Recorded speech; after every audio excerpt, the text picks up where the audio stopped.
Politicians blame greedy corporations. Corporations blame supply chains. And economists talk about target rates. But what is inflation? Really, in plain English, it's when your money buys less tomorrow than it does today. It's the erosion of your purchasing power. That dollar in your wallet, over time, it loses value. And it's not an accident. It's how the system is built. So, why does it happen? The old definition was simple. Inflation means increasing the supply of money. If governments print too much, or banks create too much credit, you get more money chasing the same amount of goods.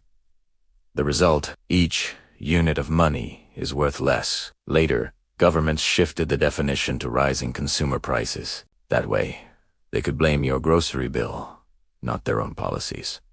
But the two are connected. Print more money, and prices rise. It's that simple. To control this, central banks use interest rates like a gas pedal and a brake. When inflation is hot, they raise rates to make borrowing expensive, slowing things down. When the economy is cold, they cut rates to make borrowing cheap, speeding things up.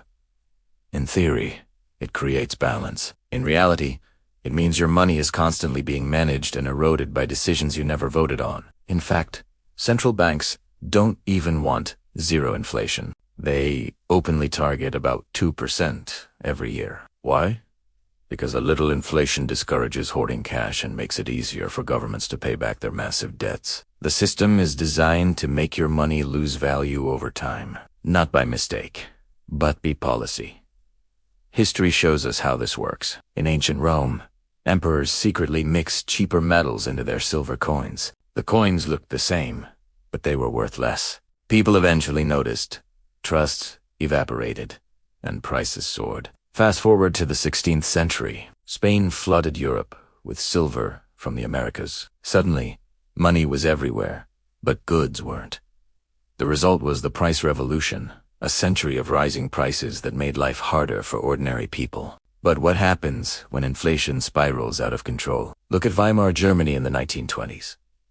To pay war debts, the government printed money non-stop. Soon, a loaf of bread cost billions of marks. People burned cash for heat because it was cheaper than firewood.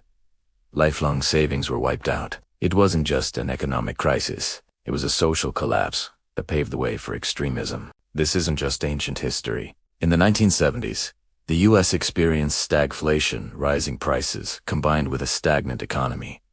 Wages couldn't keep up, and families struggled. More recently, countries like Argentina and Zimbabwe have seen hyperinflation destroy savings and trust in their own currencies, with prices doubling every single day. In every case, the story is the same.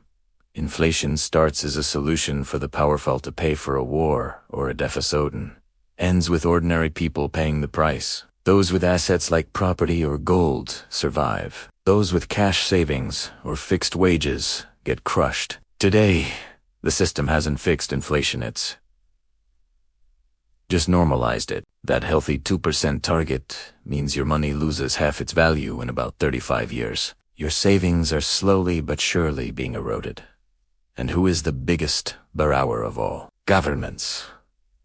They have a built-in incentive to keep a little inflation going. This is why people have always looked for money outside the system. For centuries, it was gold, a scarce metal that couldn't be printed. Today, some see a digital version of that in Bitcoin, with its fixed supply of 21 million coins. It's not perfect, but its appeal is simple. It exposes the fundamental flaw of government money. The system is designed to inflate, while assets like these cannot.